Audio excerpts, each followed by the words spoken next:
Hey guys, it's Nate coming back to you today. I was wanting to show you guys another success that I've been having with growing lemon trees. There's several different ways to do it. You can watch other channels, watch other people do it their ways. I've tried it with the whole Ziploc bag method. I haven't had much success with it. They will sprout sometimes, but the rate of sprouting just hasn't really worked for me. It is the winter time. It does get pretty cold here.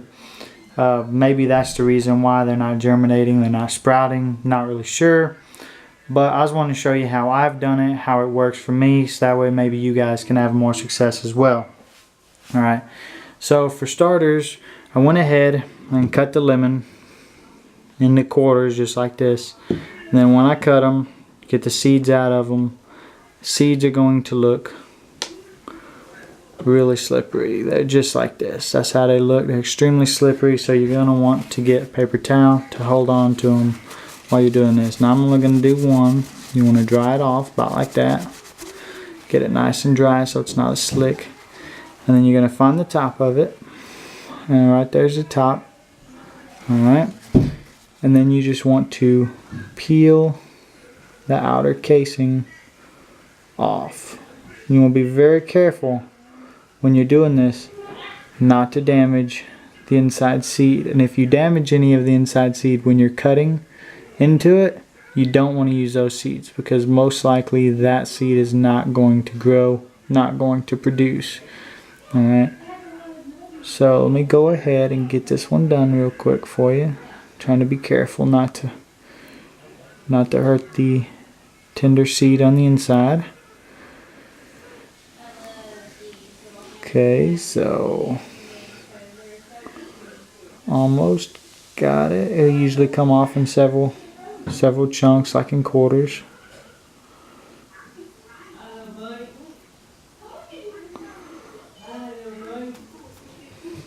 And just about got all of it off. And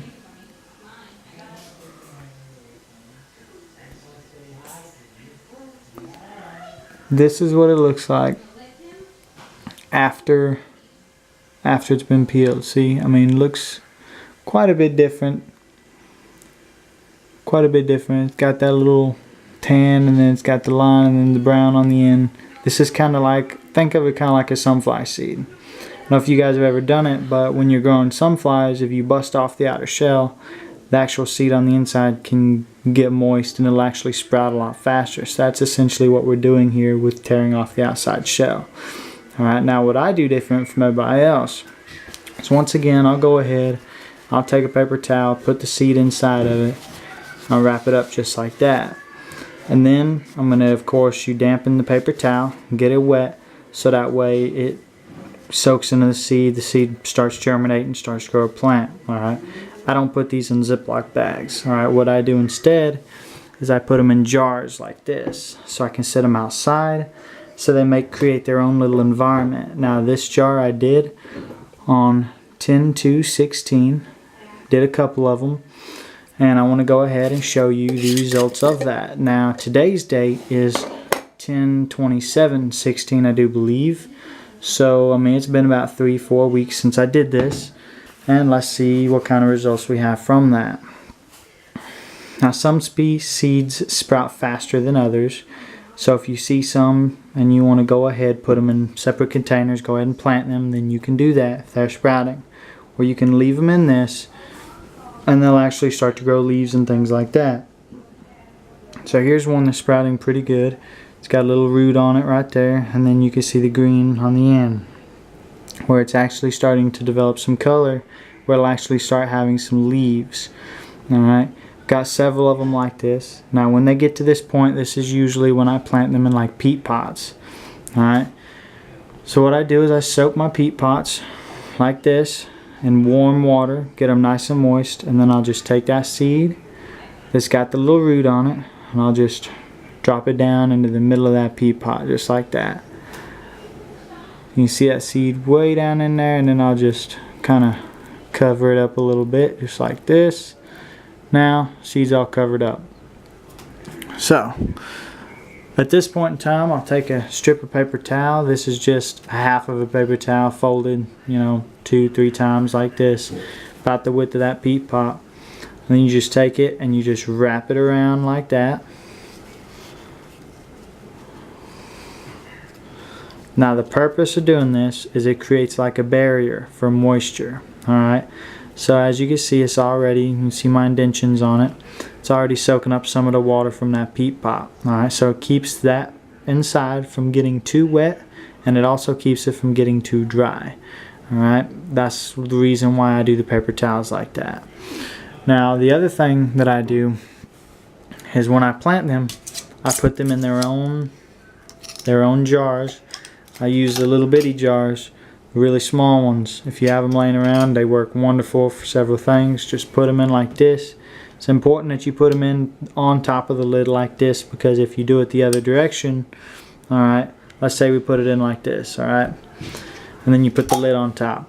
Well, our sun is only going to have 4 sides that it can shine light through. I mean, it's not going to be able to get to the top. So the reason why I put the pots upside down instead is so that way it has a good solid bottom and the sun can reach it from all directions. Alright, now when the plant is tall enough to reach the top of this jar, that is when I put them in bigger jars, which I'm going to show you the results of those over here. Now these jars here, as you can see, the little baby plant in there, these were the same, planted on the same day of the same exact batch. They just sprouted a little bit faster. Alright, now I've never watered these except for when I put them in there. Alright, and they've been in there for 3 to 5 days. That's the last time I watered them. Alright, with all the evaporation, condensation going on inside of those jars, makes their own little ecosystem. It's like a cold frame basically. I mean, you don't have to really water it because it'll evaporate due to the sun's rays, and then it'll just wick up the moisture that's back in the air, and it'll just keep watering itself practically. I mean, you want to check on them ever so often, but as you can tell, we got a little bit of lemon tree right there sprouting wonderfully, and probably won't have to water that for several weeks. And I'm just going to leave it in there until it gets too big for this jar. When it gets too big for this jar, or I start seeing too many roots coming out the paper towel, that's when I'm going to go ahead and transplant it in a pot. Now that was the baby of the lemon trees that I've got. I've got another one over here that was once again planted on the same exact date, the 10-2, but it's actually growing at a lot faster rate than the other one. Let me show you. See, it's a lot bigger. It's actually got 2 leaves. It's working on several other leaves as well, and it's just doing wonderful. So I mean, that's pretty much it. This is a method that's worked for me. Keeps them warm enough to really be able to grow and reach their full potential. So if you guys like this video, go ahead, like and subscribe, and I'll have more videos coming to you.